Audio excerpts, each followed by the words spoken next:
به زما خو ګورو نو منصور په نامه باندې یو بادشاه تیر شوی د خپلې ښځې ته وویې که ته چېرته د لمر نه ښایسته نه یې ته دې په ما باندې طلاقه یې هغه زنانه ترې نه لاړله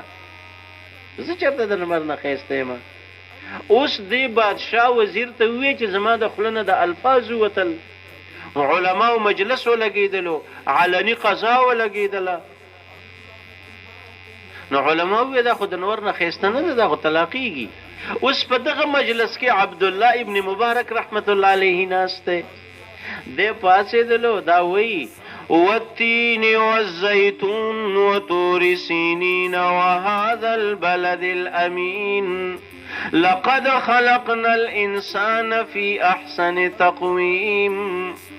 الله په څلورو شیانو قسم خوري په انځر باندې په خون باندې په کوی تور باندې د مکې په ښار چې یقینا ما انسان په ښایسته شکل کې پیدا کړی لمر د کوم ځای کې ښایسته دی وایي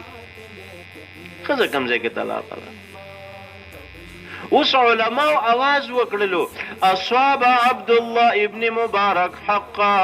عبدالله ابن مبارک حق ته ورسېدلو په دې ټول کائناتي نظام کې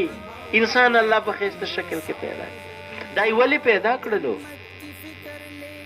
دا زما ورونو دا د یو مشابهت د وجې نه د څه شي د وجې نه